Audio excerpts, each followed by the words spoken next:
Hello students, आप सभी का श्री करनी एकेडमी के डिजिटल प्लेटफॉर्म पे स्वागत है। मैं प्रताप सिंह, आपका हिस्ट्री का एजुकेटर, एक बार फिर आपका स्वागत करता हूं। और आज हमारा टॉपिक है कक्षा 12 पाठ 4 वीर दुर्गादास राठौड़ के बारे में पढ़ेंगे। हम किसके बारे में पढ़ेंगे? वीर दुर्गादास राठौड़ के बारे में पढ़ेंगे। देखिए, वीर दुर्गादास राठौड़, ठीक है, मेवाड़ के एक सपूत थे, मारवाड़ के एक सपूत थे, जो अपनी स्वामी भक्ति के कारण इतिहास में प्रसिद्ध है। और अपनी इसी स्वामी भक्ति, वीरता और त्याग बलिदान के कारण भारतीय इतिहास में अपना नाम स्वर्णिम अक्षरों में लिखवाया है इन्होंने। ठीक है, व्यक्ति के कर्म ही होते हैं जो व्यक्ति की पहचान बनते हैं, और इनका कर्म बना इनकी स्वामी भक्ति, इनका त्याग, इनका बलिदान, इनकी प्रेरणा, वीर दुर्गादास राठौड़। अब देखिए, वीर दुर्गादास राठौड़ के पीछे क्या कहानी है अपन देखते हैं। जोधपुर पर शाही नियंत्रण स्थापित होना, ठीक है ना। दुर्गादास का जन्म 1638 ईस्वी सालवा गांव में हुआ। वे जोधपुर के महाराजा जसवंत सिंह की सेवा में रहने वाले आस्करण की तीसरी पत्नी की संतान थे, याद रखिएगा। अब देखिए कहानी क्या शुरू है दुर्गादास राठौड़ का, तो ये परिचय है। लड़ाई कहां से शुरू होती है और दुर्गादास राठौड़ का क्या मेन रोल है, मैं वो आपको एक छोटी सी स्टोरी में बताता हूं। ये किताबी लैंग्वेज है, ये तो आपको याद रखनी है, लेकिन स्टोरी जब दिमाग में रहती है, ठीक है, कि हाँ भाई ये बात है, तो हम अपनी तरफ से भी अपने शब्दों में उसको लिख सकते हैं। ठीक है, अब स्टोरी क्या है मैं आपको छोटा से रूप में बताता हूं। देखिए, जोधपुर के महाराजा होते हैं जसवंत सिंह। कौन होते हैं? जोधपुर के महाराजा होते हैं जसवंत सिंह।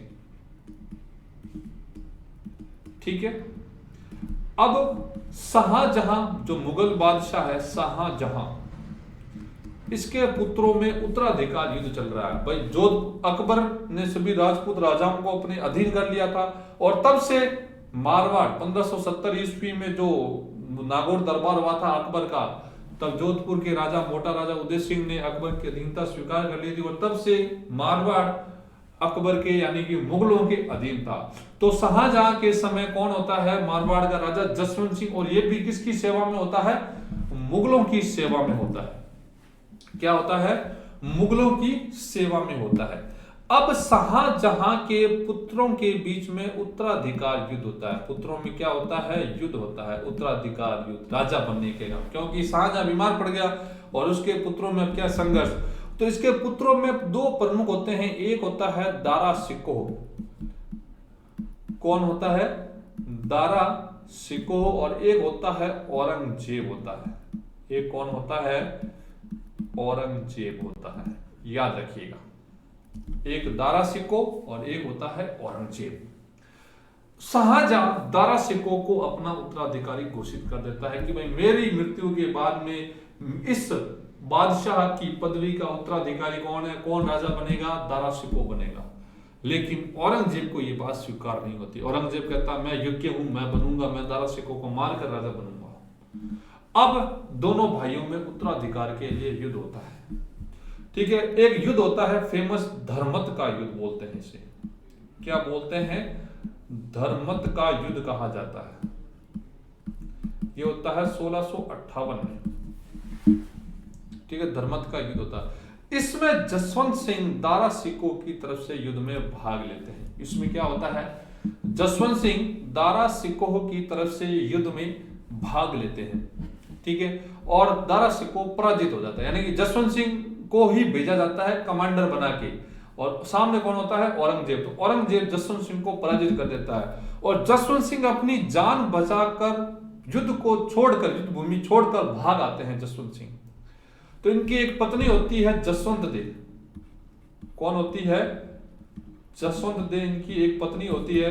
तो इनके स्वागत पर दुर्ग के दरवाजे नहीं खोलती है। जोधपुर जो दुर्ग है उसके दरवाजे नहीं खोलती कि बड़े आए हो युद्ध से भागकर, बड़ा नाम रोशन किया है, मैं अब किसको क्या मुंह दिखाने के लायक रही हूं कि मेरा पति युद्ध भूमि छोड़कर आया है। ये सा राजपूत थोड़ी होता है। राजपूत तो वो होता है जो युद्ध भूमि में अपना शीश कटा दे, लेकिन शत्रु को पीठ नहीं दिखाता, और आप अपनी जान बचा के भाग के आए हैं। तो जसवंत सिंह की पत्नी जसवंत दे दुर्ग नहीं खोलती, ये बात अलग है।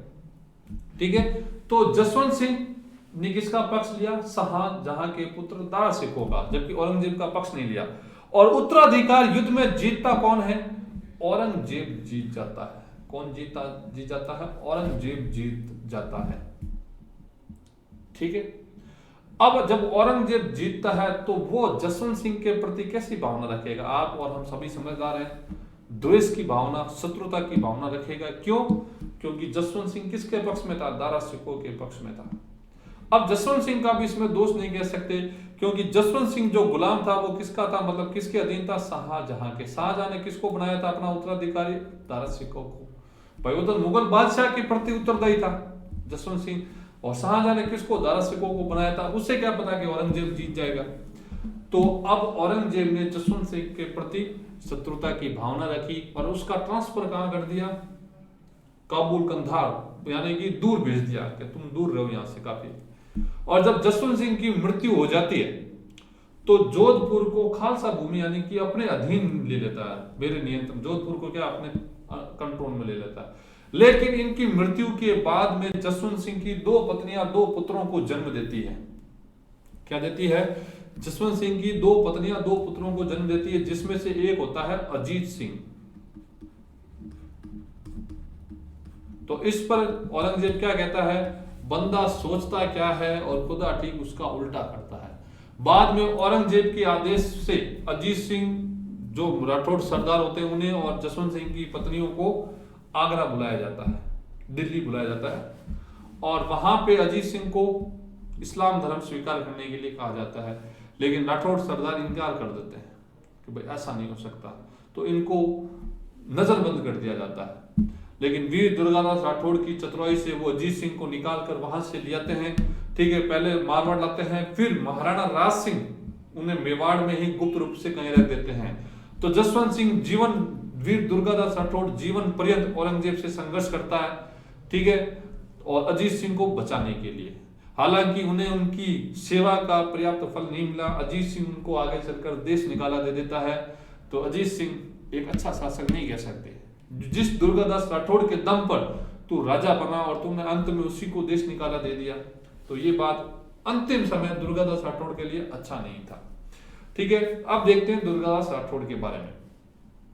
तो अजीत सिंह को राजा बनाने के लिए ही दुर्गादास राठौड़ ने संघर्ष किया था, जीवन भर औरंगजेब से संघर्ष किया था, तो याद रखिएगा। ठीक है ना।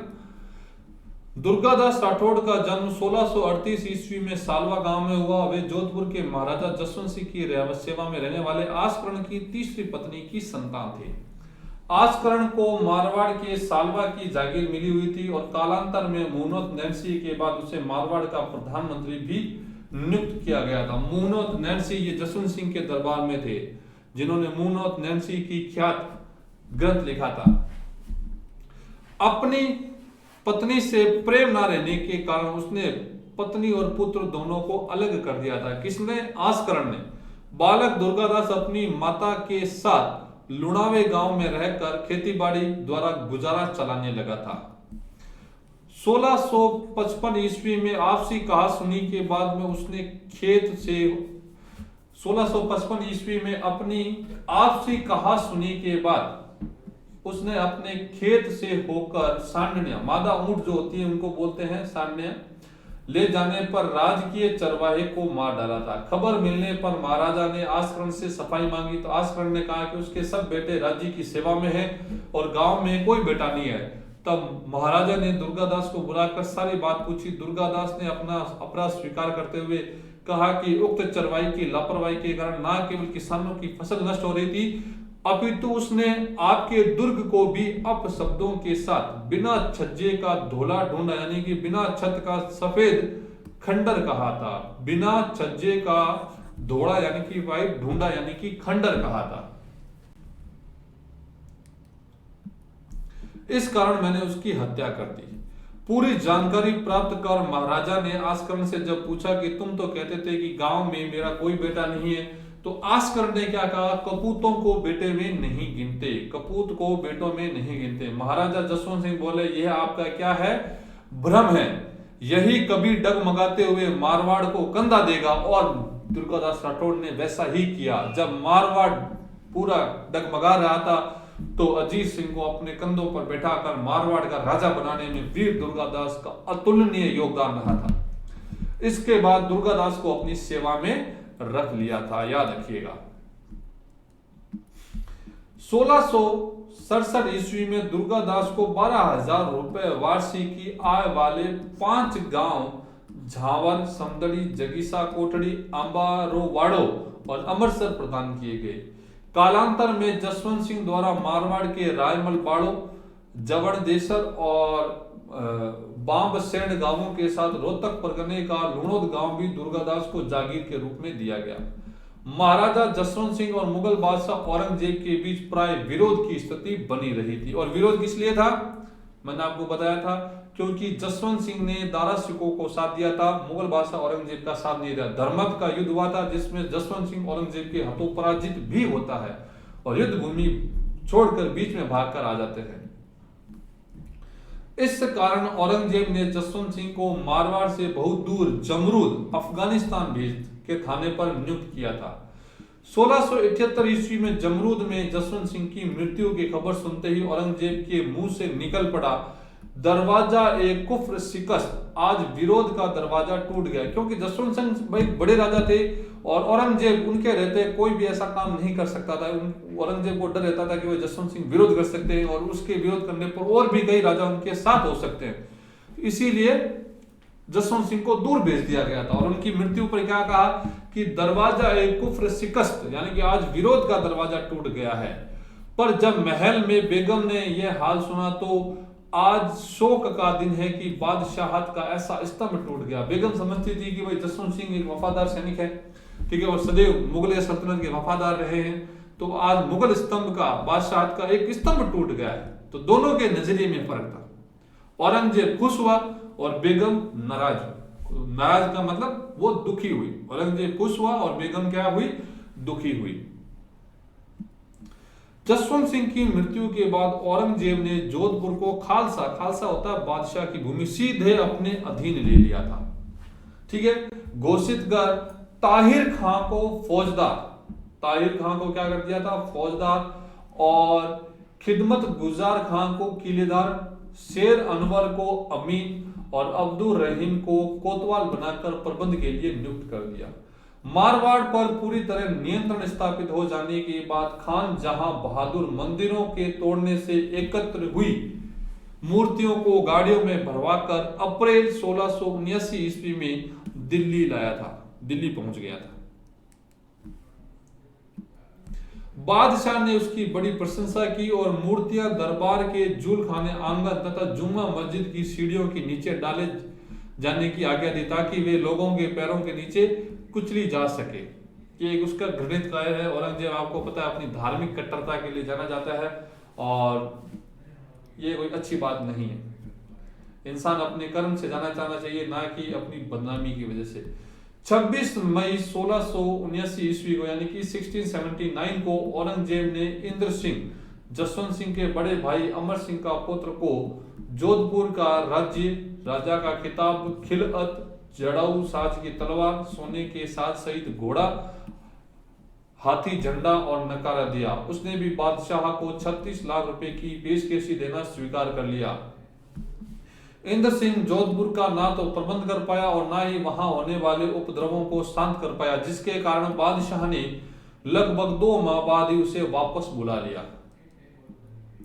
जसवंत सिंह की मृत्यु के बाद राठौड़ सरदार उनकी दोनों गर्भवती रानियों को लेकर जमरूद से रवाना हुए, किंतु शाही परवाना ना होने के कारण अटक नदी के अफसरों ने उन्हें रोक लिया। इन अफसरों से लड़ाई कर राठौड़ दल ने अटक नदी को पार किया।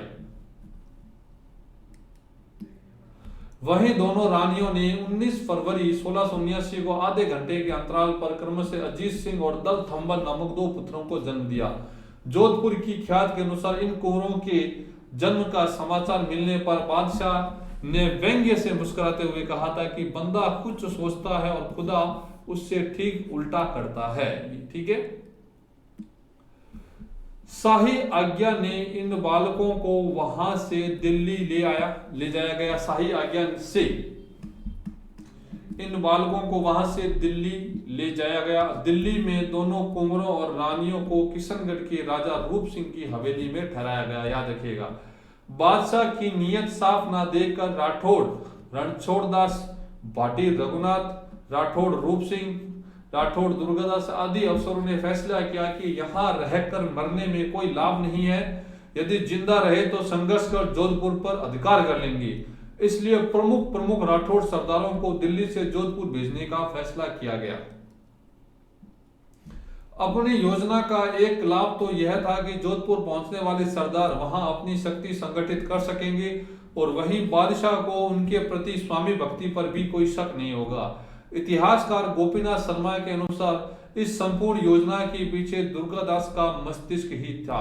जब राठौड़ सरदार एक कर दिल्ली से विदाई लेने लगे तो औरंगजेब ने इनकी शक्ति कम होती देखकर राज परिवार के प्रति अधिक कठोर नीति अपनानी प्रारंभ कर दी।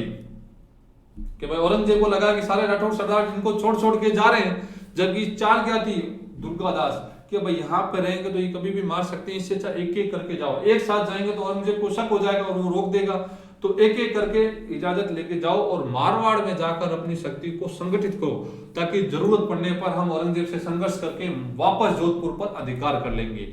और औरंगजेब ने क्या किया कि भाई सारे सरदार जा रहे हैं, अब राज परिवार पे क्या करो, कठोर नीति अपनाओ और उनसे इस्लाम स्वीकार करवा लो। उसने कोतवाल फौलाद खां को आदेश दिया कि राठौड़ रानियों और राजकुमारों को रूप सिंह की हवेली से हटाकर नूरगढ़ पहुंचा दिया जाए, और अगर राठौड़ इससे आनाकानी करे तो उन्हें दंड दिया जाए। सौभाग्य से एक दिन पहले ही दुर्गादास और चंपावत सोनिंग अजीत सिंह को लेकर मारवाड़ के लिए निकल गए थे। बादशाह को जब राजकुमारों के भागने की खबर लगी तो उसने पीछा करने का आदेश दिया। दुर्गादास ने मार्ग में शाही सेना को रोक दिया, जिसके कारण अजीत सिंह सुरक्षित जोधपुर पहुंचने में सफल रहा। इधर बादशाह ने एक जाली अजीत सिंह नाम का मोहम्मद दिराज रखकर, जाली अजीत सिंह, भाई अब पहले कोई व्हाट्सएप होता नहीं था कि सारे अजीत सिंह की फोटो देख ले, किसी को भी खड़ा कर दो कि भाई ये अजीत सिंह जोधपुर का राजा है, ठीक है। तो जाली अजीत सिंह का नाम मोहम्मद दिराज रखकर अपनी पुत्री जेबुनिसा को परवरिश के लिए सौंप दिया था, ठीक है। और कह दिया कि जो अजीत सिंह वो है वो फर्जी है और ये अजीत सिंह असली है, ठीक है। अब जनता जो बड़े अधिकारी आदेश करे वही मानती थी। अब है राठौड़ सिसोदिया गठबंधन। अजीत सिंह को लेकर मारवाड़ के सरदार जोधपुर पहुंचे, किंतु जोधपुर पर शाही अधिकार हो जाने के कारण वे अजीत सिंह की सुरक्षा को लेकर चिंतित थे। इस कारण बालक अजीत सिंह को उनकी वी माता देवड़ा जी की सलाह पर कालिंद्री सिरोही भेज दिया गया, जहां उसे पुष्करना ब्राह्मण जयदेव के संरक्षण में रखा गया और सुरक्षा के लिए गुप्त रूप से मुकुंद दास खींची को नियुक्त कर दिया गया। महाराजा जसवंत सिंह की सबसे बड़ी रानी जसवंत दे बूंदी के राव छत्रसाल की पुत्री थी। उसकी सौतेली बहन कानन कुमारी का विवाह महाराणा राज सिंह के साथ हुआ था। किसका? जसवंत दे की बहन थी कानन कुमारी, उनका विवाह किससे हुआ? राज सिंह के साथ हुआ था। इस कारण दुर्गादास ने कानन कुमारी के माध्यम से उनके बहनोई महाराणा राज सिंह के पास अजीत सिंह को सुरक्षा देने की प्रार्थना भिजवाई। पूरे मामले में मेवाड़ की सुरक्षा भी जुड़ी हुई थी। इस कारण राज सिंह ने प्रार्थना को स्वीकार करते हुए अजीत सिंह को 12 गांव सहित केलवे का पट्टा दे दिया था। औरंगजेब को जब इस बात की जानकारी मिली तो उसने महाराणा के पास फरमान भेजकर अजीत सिंह की मांग की, किंतु महाराणा ने उस पर बिल्कुल भी ध्यान नहीं दिया था। अब शहजादा अकबर का विद्रोह, ये औरंगजेब का पुत्र था। दुर्गादास ने महाराणा राज सिंह के साथ मिलकर शहजादे मुअज्जम, जो देबारी के पास उदय सागर पर ठहरा हुआ था, तो बादशाह के खिलाफ खड़ा करने का प्रयास किया, किंतु मुअज्जम अपनी माता नवाब बाई की सलाह के कारण राजपूतों की इस योजना में नहीं आया। इसके बाद शहजादा अकबर को अपने पक्ष में मिलाने का प्रयास किया। यद्यपि इसी दौरान अक्टूबर 1680 ईस्वी में महाराणा राज सिंह की मृत्यु हो गई, किंतु नए महाराणा जय सिंह के साथ भी यही वार्ता चलती रही। इसका परिणाम यह हुआ कि 1 जनवरी 1681 ईस्वी को अकबर ने नाडोल में स्वयं को बादशाह घोषित कर दिया। स्वयं को क्या कर दिया? बादशाह घोषित कर दिया। नाडोल में स्वयं को क्या कर दिया? बादशाह घोषित कर दिया और राजपूत सेना को साथ लेकर औरंगजेब के विरुद्ध अजमेर के लिए रवाना हो गया। औरंगजेब की सेना ने अजमेर के पास दोराई नामक स्थान पर पड़ाव डाल रखा था। 15 जनवरी को औरंगजेब ने छल कपट का सहारा लेते हुए अकबर के मुख्य सेनापति तहव्वर खां, जो अजमेर का फौजदार जो औरंगजेब का साथ छोड़कर अकबर के साथ हो गया था, को उसके ससुर इनायत खां बादशाह का सेनापति के द्वारा इस आशय का खत लिखवाकर अपने पास बुलाया कि यदि वह चला आएगा तो उसका अपराध क्षमा कर दिया जाएगा, अन्यथा उसकी स्त्रियों सबके सामने अपमानित की जाएगी, बच्चे कुत्तों के मूल्य पर गुलामों के तौर पर बेचे जाएंगे। इस धमकी के कारण तहव्वर खां सोते हुए अकबर और दुर्गादास को सूचित किए बिना ही औरंगजेब के पास चला गया, जहां शाही नौकरों ने उसे मार डाला। इसके बाद औरंगजेब ने अकबर और राजपूतों के बीच विरोध पैदा करने के लिए एक और चाल चली। उसने एक जाली पत्र अकबर के नाम इस आशय का लिखा कि तुमने राजपूतों के साथ खूब धोखा किया है और उन्हें मेरे सामने लाकर बहुत ही प्रशंसनीय कार्य किया है। अब तुम्हें चाहिए कि उन्हें हरावल युद्ध में सेना में सबसे आगे वाला भाग में रखो और जिससे कल प्रातः में युद्ध में उन पर दोनों तरफ से हमला किए जा सके। ठीक है। और यह पत्र किसी तरह दुर्गादास के डेरे के पास पहुंचावा दिया गया, जिसे पढ़ते ही उनके मन में खटका हो गया। अब देखिए हुआ क्या कि भाई राठौड़ों ने क्या किया, अकबर की जो औरंगजेब का जो पुत्र था अकबर, उससे विद्रोह करवा दिया, यानी कि उसको औरंगजेब के खिलाफ करवा दिया। और उसने नाडोल में क्या किया, स्वयं को बादशाह घोषित कर दिया। और राठौड़ सेना को लेकर, राजपूत सेना को लेकर वो अजमेर की तरफ गया, जहां पर औरंगजेब था। अब औरंगजेब ने क्या किया कि छल कपट का साथ लिया। उसने इनके जो सेनापति था तहव्वर खां, ठीक है, तो उसको अपनी तरफ मिलाने के लिए क्या, उसके ससुर इनायत खां के माध्यम से पत्र भिजवाया।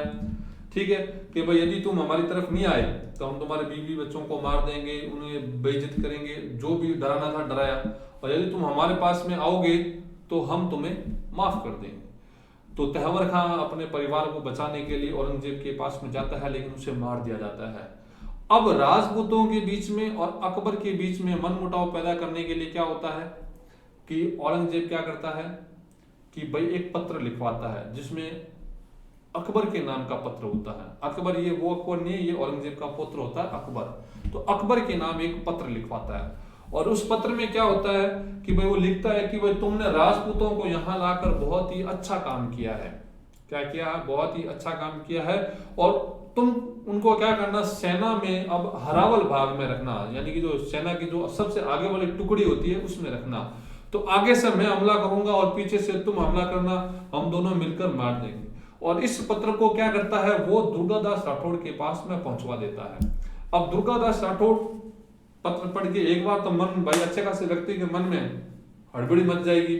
ठीक है, और दुर्गादास राठौड़ भी क्या करता है कि थोड़ा स्थिति को समझे बिना ही वहां से चला जाता है। दुर्गादास उसी समय अकबर के डेरे पर गया, किंतु अर्धरात्रि के समय उसे किसी भी दशा में जगाने की आज्ञा नहीं थी।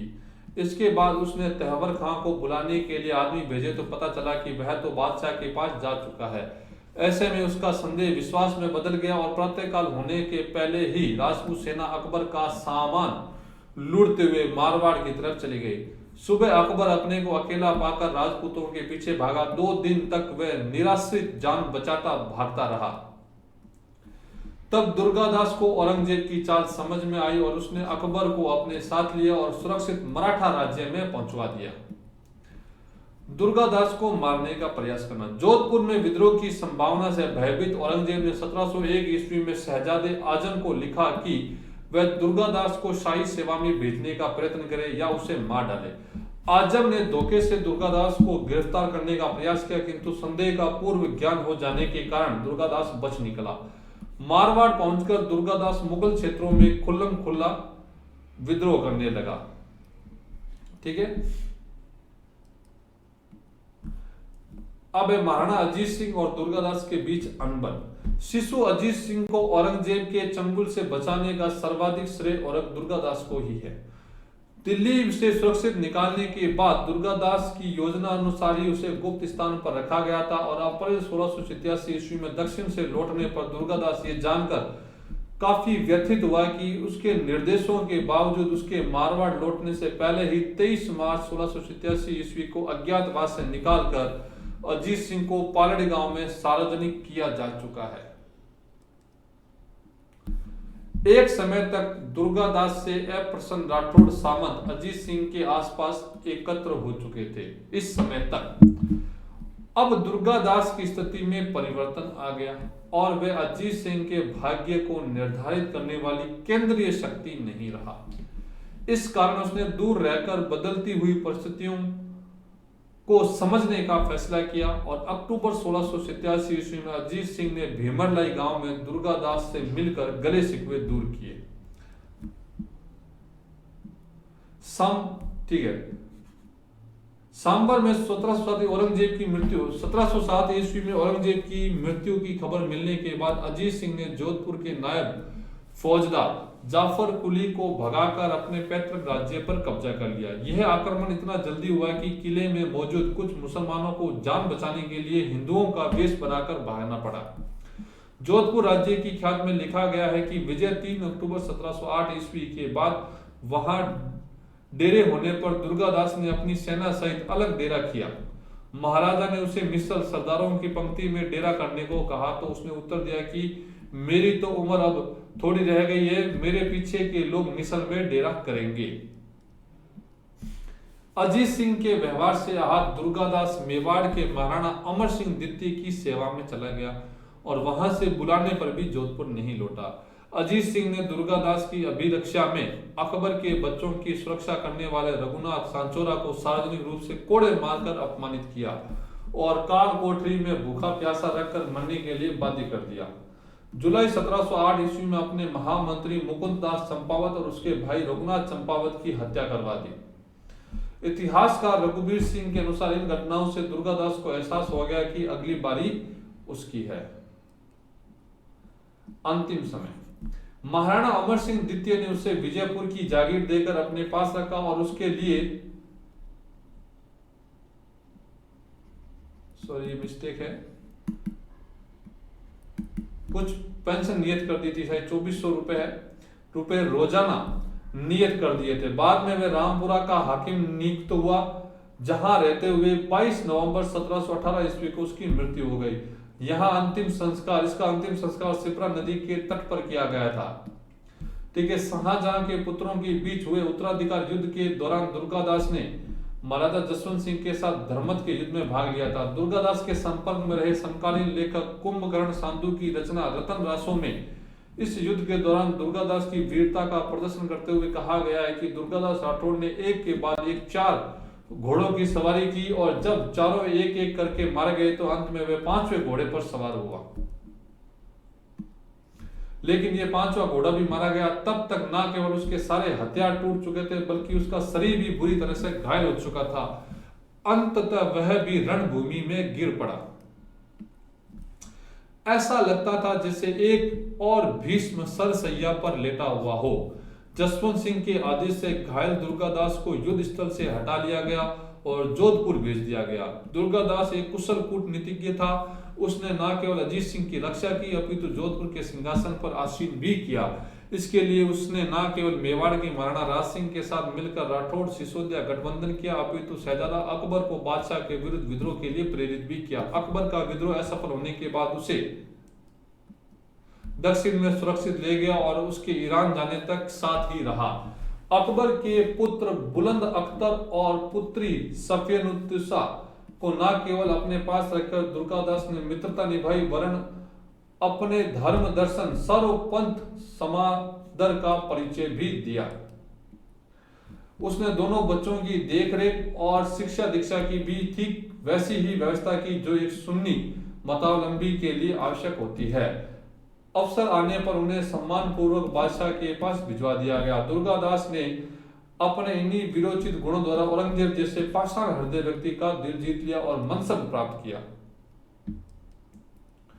कर्नल टॉड ने जेम्स टॉड ने उसे राठौड़ों का यूलिसेस कहा है। राजस्थान के प्रसिद्ध इतिहासकार गौरी शंकर हीराचंद ओझा ने जोधपुर राज्य का इतिहास दूसरा खंड दुर्गादास राठौड़ को ही समर्पित है।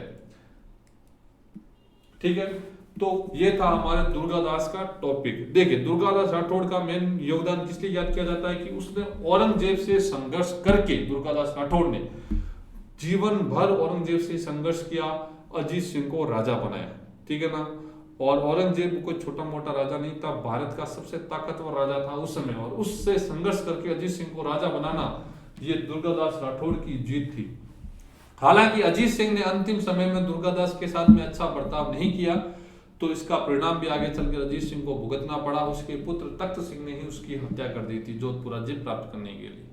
ठीक है, रही बात महाराजा जसवंत सिंह की थी, तो जसवंत सिंह वीर थे और कहीं ना कहीं उनको लेकर औरंगजेब के मन में भी डर रहता था, इसीलिए जसवंत सिंह को उसने दूर भेज दिया था।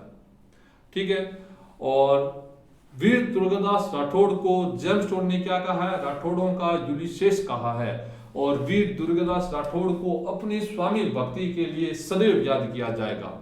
ठीक है ना, स्वामी भक्ति के लिए भारतीय इतिहास में दो व्यक्तियों को याद किया जाता है, एक पन्नाधाय जिन्होंने अपने पुत्र चंदन का बलिदान देकर महाराणा उदय सिंह को बचाया था।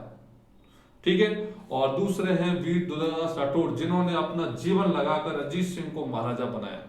तो दोनों ही व्यक्तियों का अपना योगदान रहा अपने वंश के प्रति, अपने राजा के प्रति, और दोनों ने ही अतुलनीय स्वामी भक्ति का परिचय दिया है।